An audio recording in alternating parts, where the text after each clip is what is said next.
Oke, kali ini saya akan menjelaskan tentang uji ANAFA 2 jalur, khususnya dengan adanya interaksi. Jadi ini adalah lanjutan ya dari pendahuluan yang sebelumnya. Nah, uji ANAFA 2 jalur dengan interaksi ini dilakukan apabila kita memiliki tujuan analisis sebagai berikut. Yang pertama, apabila kita ingin mengetahui apakah ada atau tidak pengaruh masing-masing variabel terhadap respon, dan apabila kita ingin mengetahui apakah interaksi antara dua variabel tersebut bisa berpengaruh terhadap respon kita.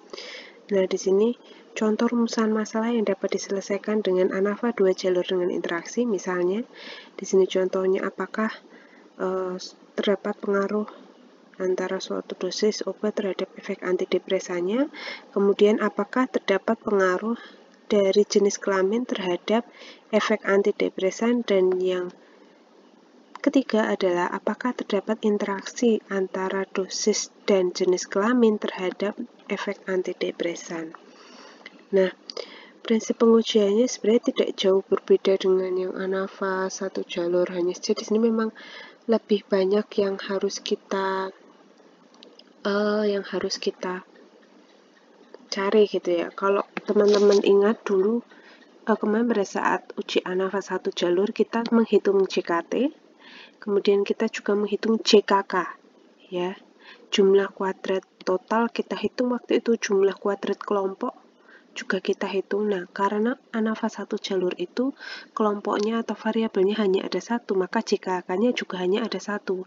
Beda dengan uji ANAFA 2 jalur. Di sini ada dan 2 jalur yang ada interaksinya. Di sini JKK-nya itu sebenarnya ada 3.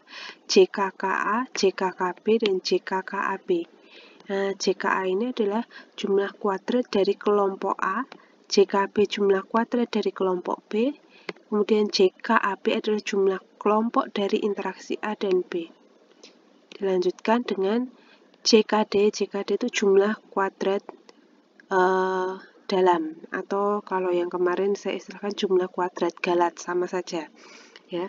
Nah, kemudian untuk derajat bebas juga sama. Di sini ada DF untuk kelompok A, DF kelompok B, DF kelompok AB, DF total, DFD atau DF galat.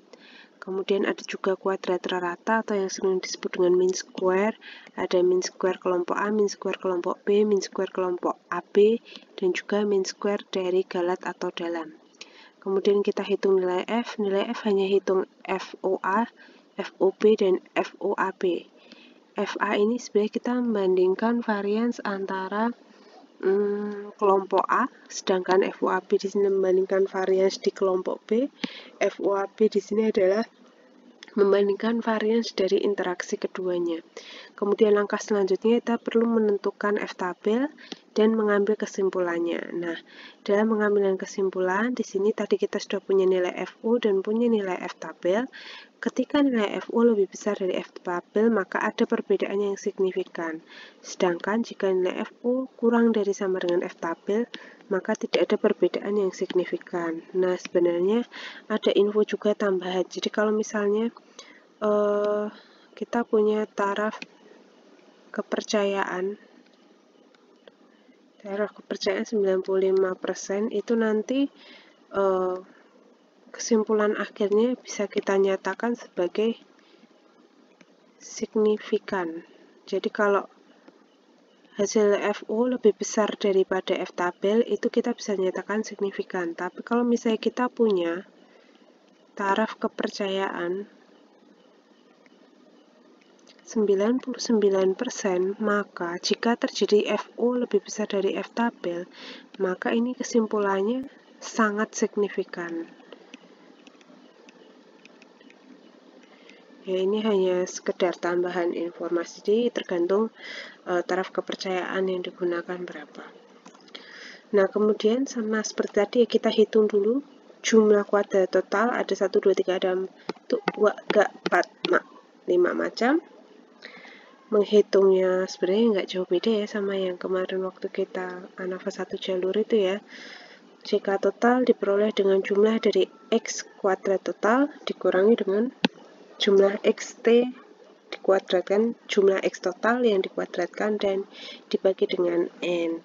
Sedangkan kalau jumlah kuadrat antar kelompok, di situ kelompok A, ya ingat di pendahuluan ketika saya bilang kelompok A, kelompok B, kemudian kelompok C atau kelompok AB itu menyatakan kelompok A itu kita melihat pengaruh dari variabel yang pertama. Kalau kelompok B itu kita melihat dari variabel kelompok yang kedua.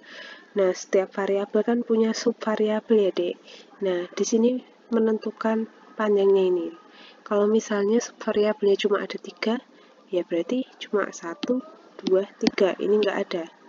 Tapi kalau subvariabelmu ada 5, ya berarti ini terusin sampai 5. Ya, ini terusin sampai A5 dan seterusnya. Kayak gitu. Jadi, ini sesuai dengan berapa jumlah dari subvariabelnya. Bisa dikatakan kayak gitu. Ya. Kemudian di sini kalau ini menyatakan jumlah dari X pada suatu kelompok tersebut, ya. Kemudian N ini menyatakan jumlah dari kelompok tersebut. Begitu juga jumlah data dari kelompok tersebut. Jadi misalnya contoh saya punya data tadi ya, ada subvariabel. Ini adalah variabel 1, ini variabel 2. B1, B2, di sini A1, A2, A3, A4. Maka di sini adalah kolom A1, B1, A1, B2, A2, B1, A2, B2, A3, B1, A3, B2, A4, B1, dan A4, B2. Nah, sekarang kalau misalnya masing-masing ini ada berapa data? Nah, contohnya di sini ya. Kalau kita punya A1, saya ganti warnanya biar kelihatan beda. Nah, mencari, sorry. Nah, data yang ada di sini diperoleh dari mana? Jumlah dari A1. A1 itu berarti yang di sini. Dibagi N dari A1. Di sini ada berapa? Misalnya di sini ada 3, di sini juga ada 3. Ya berarti ada 6. Ada 3 data dan di sini ada 3 data, berarti ada 6. Gitu, ya. Terus kalau yang di sini dapatnya dari sini. Yang di sini dapatnya dari sini. Dan seterusnya yang di sini dapatnya dari sini. Gitu ya. Nih, dapatnya dari masing-masing sini. Shoot. Nah, semoga paham.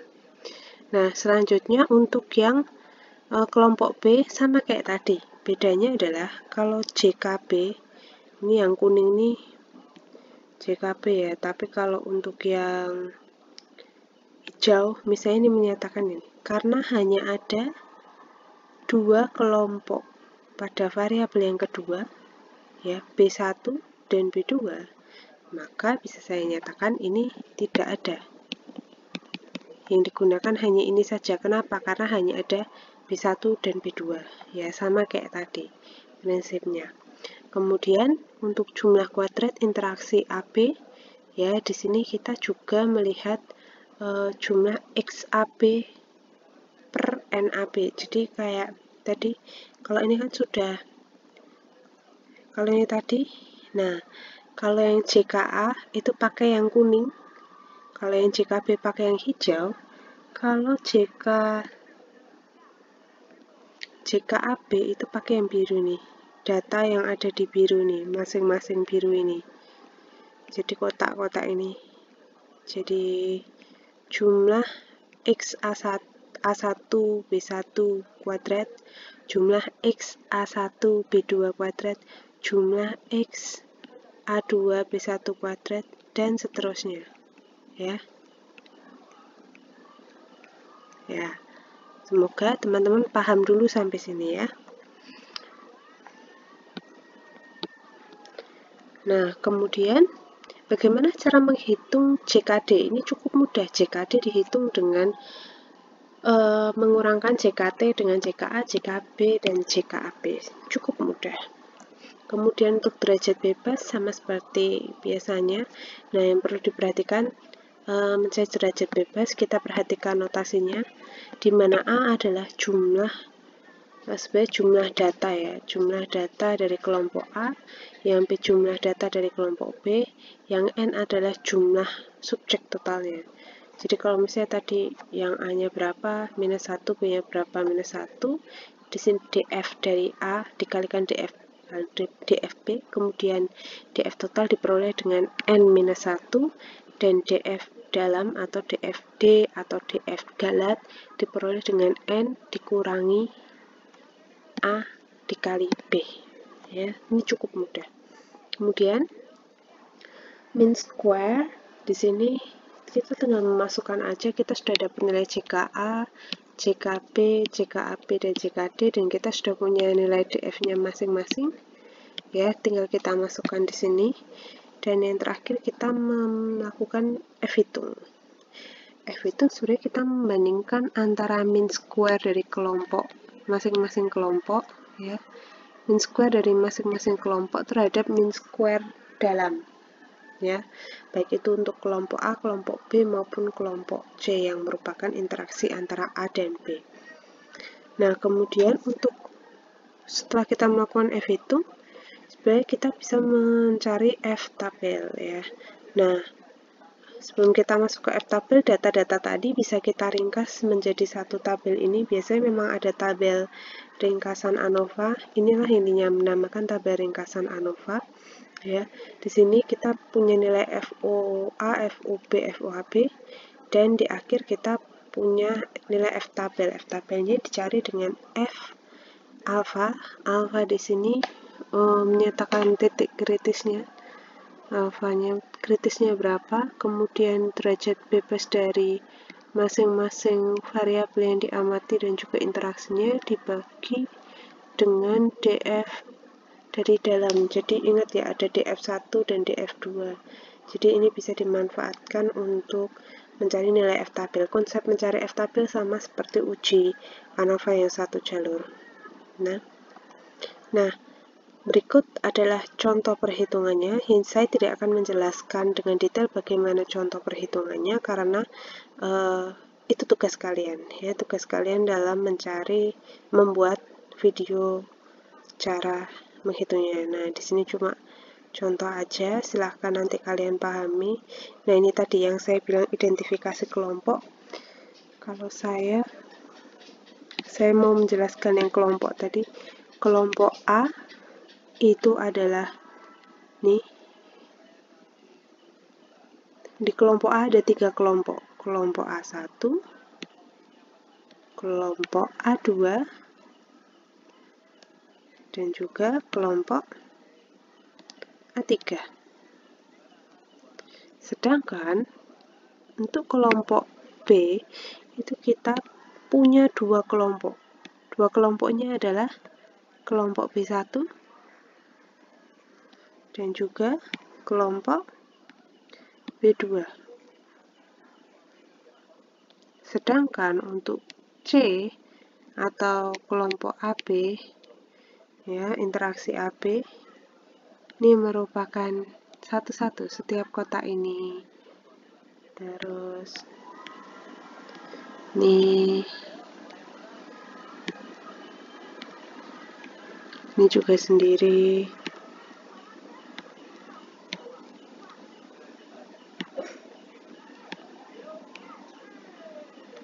Dan juga yang terakhir ini. Ya, jadi saya harap teman-teman bisa paham tentang identifikasi kelompok tadi supaya mempermudah pemahaman bagaimana mencari nilai jumlah kuadrat itu tadi. Ya, kemudian kita lakukan analisis deskriptif. Ya, bisa dicek. Dan selanjutnya